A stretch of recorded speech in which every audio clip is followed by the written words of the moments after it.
Hey everyone, Michelle Alexandria here, coming at you with another video from CinemaCon 2024. This video almost didn't happen because I am sick.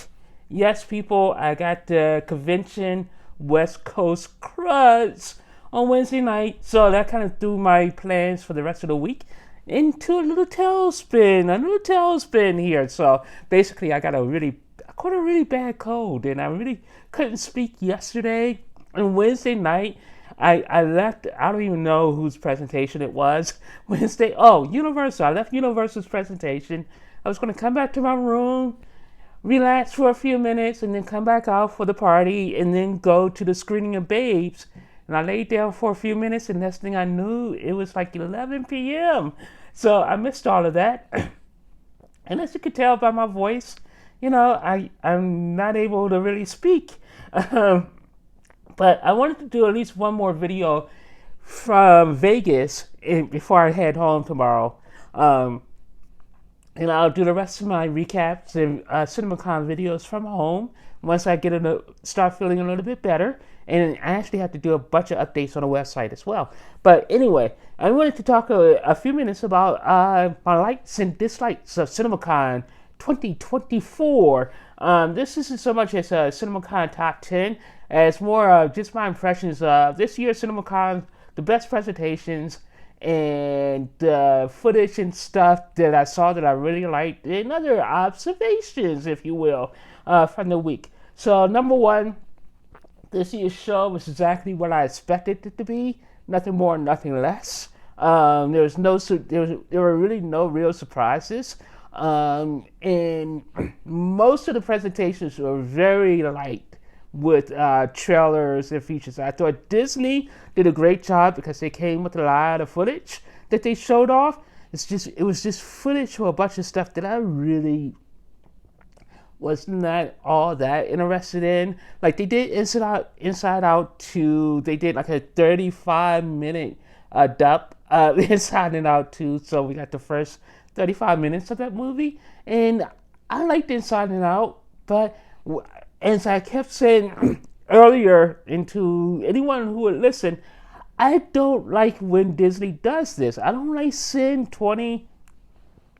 the first 20 and 30 minutes of a movie before I have to go back and watch it again. Because then it just makes it feel like I've already seen this movie before I've actually seen it. So I watched the first 35 minutes of Inside Out 2. Really funny, great. I would really love it, but no, I have no interest in seeing it in the theater because I've already saw the first 35 minutes of the movie. Nothing against the movie itself. I just don't want to see partial movies. If you're going to show me 30 minutes of a movie or the first reel of a movie, just show me the entire movie at that point. But one of the surprise drops that I really didn't expect at all was Captain America: Brave New World. That trailer is fire. I'm really kind of looking forward to that. I love Captain Sam Wilson. Harrison Ford looks great. Does he ever age? I mean, he looks really old in Indy, but in this one, he looks like Harrison Ford from Air Force One days. And that's kind of funny to say because Air Force One, that movie came out, 30 or 40 years ago, and he looked kind of old. He was old in that movie. So he kind of reverted back to that Harrison Ford. So it was pretty interesting to see that. But yeah, that trailer was great. And then another personal highlight for me, which I was kind of looking forward to all week. I don't know why, because I have this thing about I no longer have any interest in movies that are artificially split. It just drives me nuts. I want a movie to end. I want to be able to go to the movies, sit there for 2 hours, have a full beginning, middle, end, and if it's good enough, then you give me a sequel. Don't just stop a movie halfway through and be like, well, see you next year, people. See you next year. And this movie is Wicked. I have a weird history with Wicked. I don't like the musical at all. But the Defying Gravity moment gets me every single time. Defying in gravity. And I've seen this movie like 8 times. I mean, I've seen the show like 7, maybe 8 times, because at one point it was in the rotation. So if you're like me, I have Broadway season tickets. Like when I was in DC, I had season tickets. I'm in Jacksonville now and I have season tickets. But when I was in DC, it was on that rotation where it was coming to the Kennedy Center and it was coming to National Theater and it was coming to Baltimore like every other year. And when it does those 3 markets, and when it tours, it goes to like DC and Baltimore. And because, the Baltimore market is only like 30 minutes from DC. So if you have season tickets and you're covering like DMV Broadway musicals, then you end up seeing the same show at the Kennedy Center or National, and then you kind of go cross the Beltway and see it in Baltimore if you really want to. So I went on this whole kick where I was seeing like Wicked. It seemed like 2 or 3 times a year for like 4 years, and it's never been one of my particularly favorite shows. But I love the music and Defying Gravity and the opening orchestra where it's like doom doo doo doo doo doo. That just sucks me in. It sucks me in every time. It's one of the all-time great kind of just opening orchestras where you get that big bombastic score that kind of hits you in the face. Well, that's what happened. That's what happened at the. I don't even know who it was. My notes are all jumbled. I don't even know who it was anymore. I think it was Paramount or Universal who did Wicked. No, it was Universal. It was Universal who did Wicked. It was the best thing at Universal's presentation because they did this amazing thing with Wicked where basically they had all these LED flowers in the chairs, and they wouldn't let us move the stupid flowers for the entire presentation. And you're like, well, where am I supposed to put my drink? You can't put the drink in the cup holder. They were like, don't move the flowers, don't move the flowers. And I'm like, no, we want to move the flowers to put our drink down, put our phone, get relaxed. But nope, the stupid flowers were there. So when it came time for the Wicked thing, these were LED flowers. So the entire theater just lit up in these beautiful rainbow of colors and everything. And then up on a big screen was the logo Wicked. And for like just 3 minutes, they just played the orchestra.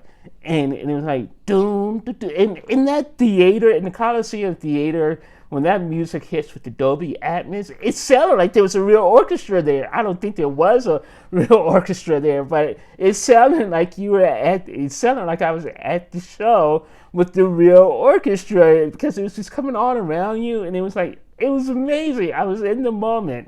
And then Jeff Goldblum came out, and I had no idea Jeff Goldblum was in this, and he's actually playing the wizard. I actually started reading the book. I'm on a flight out here, so I'm kind of getting into the book now, and it's vastly different so far from the show. I'm only on like chapter 4 or 5 or something. But yeah, I'm enjoying the book so far. But yeah, so Jeff Goldblum came out, and he vamped for about 2 or 3 minutes, talked about the movie and all this other stuff, and it was like, it's Jeff Goldblum. How can you not like Jeff Goldblum? Come on. And he did a little dance, which was really funny. And then after that, they did Ariana Grande and the other woman. I feel so bad because I feel like that the woman who's playing Elphaba, who's the star of the movie, she'll probably be forever known as the other woman. I hope that doesn't happen, but I feel like it's going to be like Ariana Grande and the other woman. Yeah, so they came out with back up. Before those two, Sandra Yo, my notes are jumbled up. I don't know. Was it Michelle Yeoh or Sandra Yo? I think it was Michelle Yeoh is actually in Wicked. So basically, which one was in? I'm blanking. This is what happens when I'm sick, people. So anyway, I think it was Michelle Yeoh.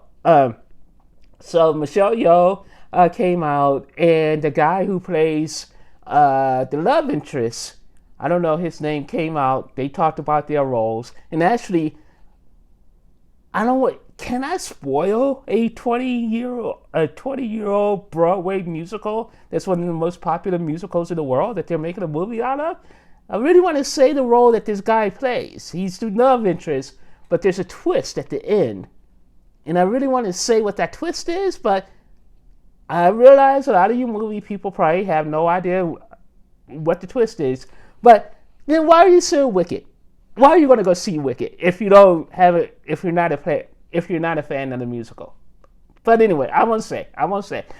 So anyway, so that guy came out and they talked about their roles, and then Ariana Grande and the other woman came out, and I was for sure expecting them to do a freaking song. I went to hear them do Defying Gravity live, and they didn't. I was so disappointed. It kind of put me in, I won't say it put me into a bad mood and kind of ruined the presentation for me, but I'm like, that would have kind of just knocked it out of the park if they just did what they were supposed to do, and they got the memo to sing Michelle, to sing a song specifically for me, so I could go Defying Gravity, especially when I could barely speak yesterday. That would have been amazing for me anyway.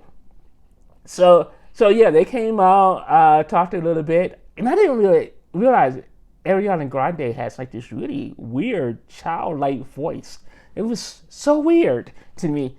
It was like watching a C-drama woman. So anyway, if you watch C-dramas, you know what I'm talking about. So anyway, I'm sick, people. That's all I'm going to say for the rest of this video is I'm sick. So after that, I'm goofy. So after that, then they showed us like another 4 or 5 minute extended trailer. I feel like we got this last year, but I think they just added more to it, and it's looking amazing. They actually built all the sets. Apparently, there's quote unquote no CGI in this. It's all practical effects, and it looks amazing. And it looks absolutely amazing.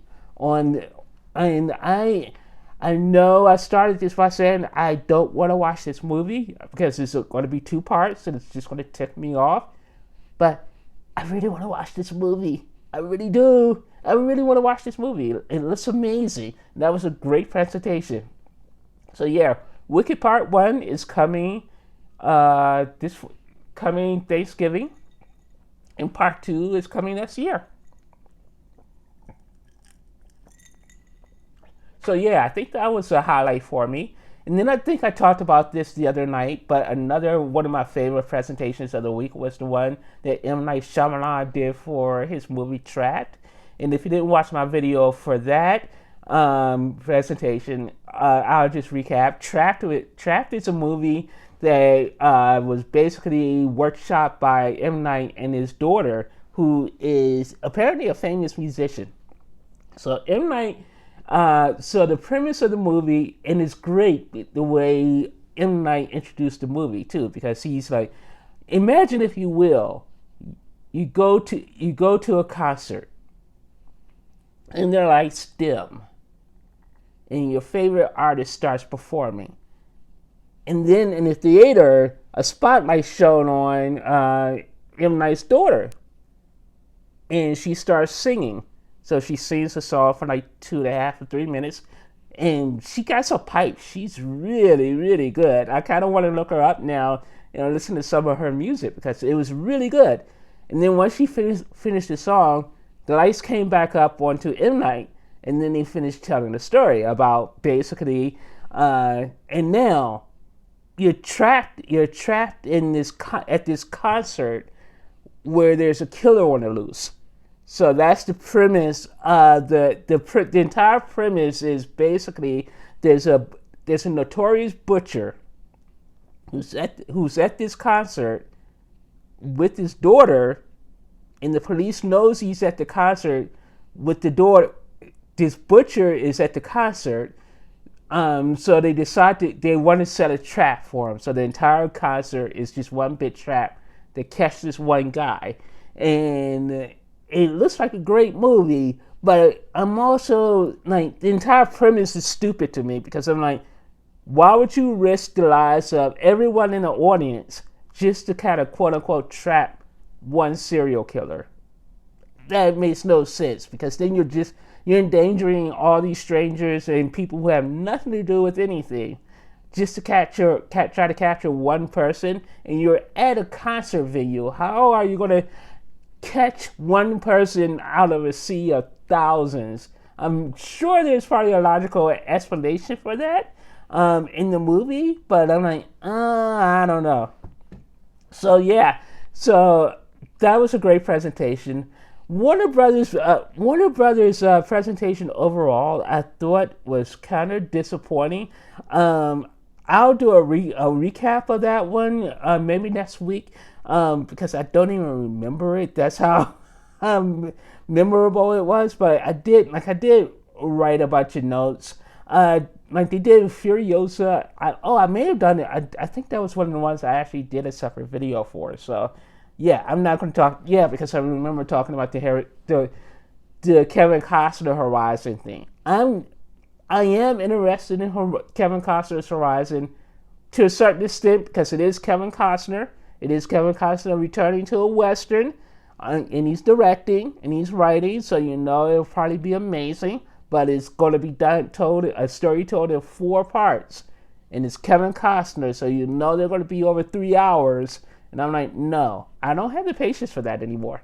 I don't. I would rather probably wait until it's all done, and then maybe I'll see it in a couple of years. But I'm not running out to the theater to see part 1 and part 2 in June and August, only to have it not have a proper ending and have to wait another year for the other 2 parts. No, I'm not doing that. I'm going to wait until the entire thing is done, and then I'll go see it. But I'm not going to waste my time seeing a 4-part movie and not even knowing really when part 3 and 4 is going to come out. I'm assuming 3 and 4 is coming out next year, but who knows these days?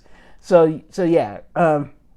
For that reason, I'm not all that excited about it. And then after that, Paramount's presentation was interesting. Paramount. What do I say about Paramount? Paramount had the most impactful presentation, but they also had the lightest presentation, and they also had the best opening. And so, to explain Paramount's presentation, one of the best guys in the business for these CinemaCon presentations is Chris Aronson. He used to be at Fox back when Fox was when 20th Century Fox was a thing. Do you kids remember 20th Century Fox, people? It was only 5 years ago. So anyway, so Chris Aronson, he used to be the president of distribution for Fox, and he used to always have inventive, amazing, funny, hysterical openings for his CinemaCon presentations. He would kind of wake people. Like Thursday morning is a terrible slot for CinemaCon, especially in Vegas, because you've had way too much week. You're really tired. You just want to go home at that point. But every time for that Fox presentation, he knocked it out of the park. He would wake you up, and he did the same thing this year. So now he's doing it for Paramount. Last year he was great because he did the whole Teenage Mutant Ninja Turtles thing, where basically it was like live. They had the live band doing the music and everything, and he was doing the Teenage Mutant Ninja Turtle dance, and he disappeared into a sewer, and it was great. It was just a whole thing. It was a whole thing. So that was awesome.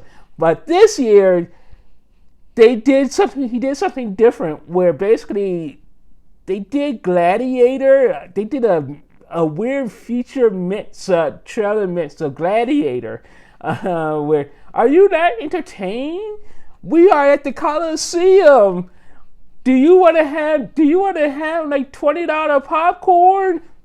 Boo! Do you want to have like do you wanna go see a movie on the big screen? Yay! And then it was like, do you want to watch 30 minutes of trailers before the movie? Boo! So it was so funny. I really wish they would show that or put that online, but they won't. But it was so funny. It was like just this whole 2 minute clip done in the style of the Gladiator movie, where they're in the Coliseum and they're just talking, and then right after, then the clip starts to end, and the music starts swelling, and then next thing you know, you see gladiators. You know how in the movie, in all gladiator movies, you see the people running, coming in on their chariots, and they're surrounded by foot soldiers, and then coming into the arena. That's exactly what Chris Harrison did, and it was brilliant. It was utterly brilliant.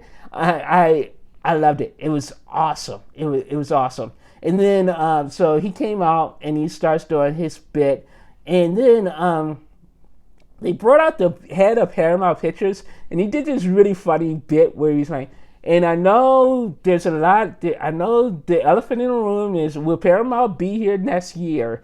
And there's a lot of M&A activities going on. And then they showed a picture of Chris Harrison, and it was like, and Chris Harrison is throwing his hat into the ring, and Chris Harrison is throwing his hat into the ring, and we're doing a GoFundMe for Chris to buy Paramount Studios. So that was great. So then after that, the guy from Paramount, he just did this entire information dump where he talked about the next 2 or 3 years of Paramount Pictures and all of the movies that they greenlit and that they're going to be filming over the next 2 years. And I was like, it was hard to keep up. I mean, it was just like, whoa, banger after banger after banger after banger. And you're like, wow. But and you're so blown away by all of that, all the announcements they made. Like, they finally officially announced a new Star Trek movie, an origin story. They announced the G.I. Joe versus Transformers story, and they announced a whole host of other things. And my head was spinning by the end of that entire 10-minute session. It was like, all right, I guess we're going home after this, because it was weird, because you watched the Paramount presentation. It was like an hour-long presentation, and you got all of these big bomb announcements, and then at the end of the presentation, you realize, wait, they only actually showed us like 3 or 4 trailers they only showed us like footage for 3 or 4 movies, and you're like, wait, that is a catfish right there. That is a big time catfish. It was like, boom, boom, boom, boom, boom, boom, all these announcements every 10 minutes, and then Gladiator, and then we're gone. So they did premiere the Gladiator 2 footage, and it was like, it was Gladiator. It was okay. I didn't hate it. I didn't love it. It was Gladiator. If you like Gladiator 1, you like Gladiator 2.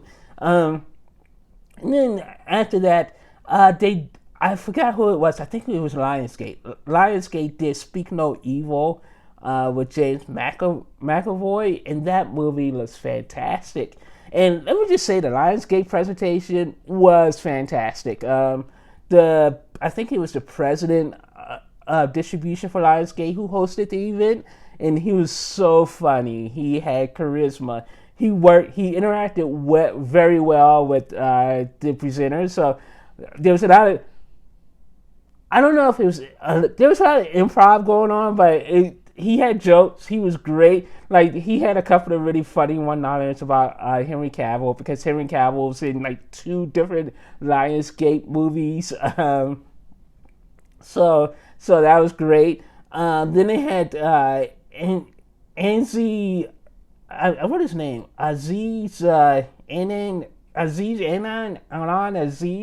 I don't know his name. This is why you take notes before you go on camera, people. I need to get better at that. But Aziz Anan, he has a movie out. And I thought I wrote it down. People, I know I'm not going crazy. I wrote it down. I'm not going crazy, people. I'm not going crazy. Then I can't talk about this movie, and I really want to talk about it because I wrote this movie down. Oh, I'm frustrated, people. His name's Aziz, and you know what? Seth Rogen's in this movie because Seth Rogen's in everything.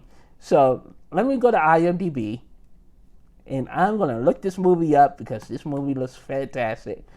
So Seth Rogen on IMDb. Let me just say, I hate the new IMDb. I'm going to scroll down. I'm going to try to find it. Wow, Seth Rogen isn't in everything. And what the heck? Because, that's producer, actor. I got to do upcoming. It's called Good Fortune. Yes. So Good Fortune is a movie. It's a movie, people. I know it's a movie from writer, producer, comedian Aziz Ansari. And Good Fortune is an amazing looking movie. It stars Seth Rogen, Aziz Ansari, and Keanu Reeves. And basically, it tells the story. Aziz Ansari plays a guy who's down and out, and he's poor, he's depressed, and he's just living the life of a poor person. And obviously, and you have Seth Rogen, who's obviously playing the rich D-bag, the rich happy-go-lucky D-bag, and then Keanu Reeves is a broken down angel who can't do anything right. And basically, he takes it upon himself. He's Aziz's character's guardian angel. So basically, he wants to kind of make a point, and he switches places with. He makes it so that Aziz starts to live Seth Rogen's life, the life of a rich person, and then it's basically trading places. That's what it is. It's trading places. It's trading places. That's what it is. It's trading places, and it's great too because basically, Keanu gets his wings back. Loses his wings because the whole point was that the Aziz character was supposed to live Seth Rogen's life and realize that, hey, things weren't so bad and that, there's more than life than money. And Aziz is like, no, I'm loving this life. I'm not going back. And then Keanu loses his wings, and then there's a whole thing about it. So it was really great. I love that trailer so much. I really want to see this movie, and I'm not the hugest Seth Rogen fan. But this movie looks amazing. I really enjoyed the heck out of this one. So yeah, I'm really looking forward to this. But what was really funny, Aziz came out and he just kind of took over. So he did like a 2-minute riff on everything that was going on at Lionsgate, and he did this really funny bit about Henry Cavill, where it's like, and you're just gonna put Henry Cavill in a bunch of movies. You're just gonna have him in one movie with the beard, and then you're just gonna shave the beard off and just throw him in another movie. And it was so funny because that's exactly what happened with because Henry Cavill's in like 2 different Guy Ritchie movies, and in one, in the Gentleman movie, he has the full beard, and then in the next movie, he doesn't have the beard. Lionsgate had a fantastic presentation.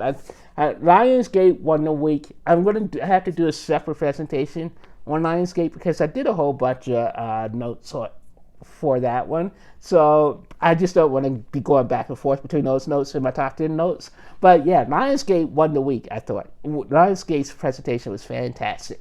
But yeah, so that was just really funny because Lionsgate, we got trailers for the 2 Guy Ritchie films. We got Ballerina. We got a trailer for Ballerina. We got this good movie thing. Yeah, Lionsgate. Lionsgate was kicking it this year. They kicked butt. So yeah, it was good. After that, and this is a terrible top 10. This is a terrible top 10 video, people. But I'm sick. I haven't told you all, but I'm sick. There's another movie out with a great trailer. It's coming out called The Amateur with Rami Malek. And basically, in this one, Rami Malek is a computer is a software engineer or computer person for the government, and it looks like it's his job to kind of run surveillance for various spy operations. And his wife gets killed, and he wants to become a professional assassin himself so that he can go after his wife's killer. So they train him to become an assassin. That was a great trailer. I like that trailer a lot. And then the final bit that I really loved was, which was a surprising one, which was for a young woman in the sea with Daisy Ridley from that's a Disney movie, of course.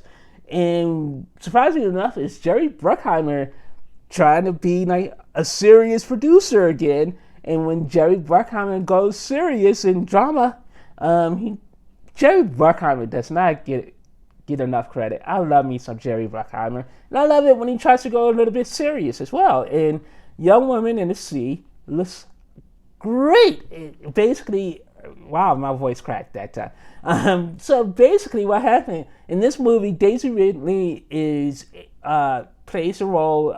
It's based on a true story. I didn't catch the woman's name that she's playing, but basically, apparently in the 19th century or something, she's the first woman. She's the first woman who swam the English Channel, and this is all about this woman's journey to be able to swim the English Channel. So it's set in like the 1940s or 30s or something, and it shows her journey of how she decided she wants to become this great swimmer, and she wants to swim the English Channel, and it looks fantastic. And it's a great. It looks like it's going to be a good, solid, uplifting story. So I loved it for that reason, and I think I'm going to have to stop because right now I'm losing my voice again. So anyway, I wanted to do this video before I left Vegas. This is kind of a half-baked video. Sorry about that, but I wanted to get you guys something before I leave. And can I get some props? I'm doing this for you. I'm sick. I'm dying. I'm dying here, people. I'm dying. Hopefully, I'm going to survive the trip back. So anyway, I will talk to you guys later. I don't say this enough, but please hit that like and subscribe button. I am putting myself on the line for you. So the least you can do is hit a like button. That's all I ask. So talk to you guys later. Bye. I'll do a better, cleaner video of this next week sometime when I'm feeling better. So talk to you guys later. Bye.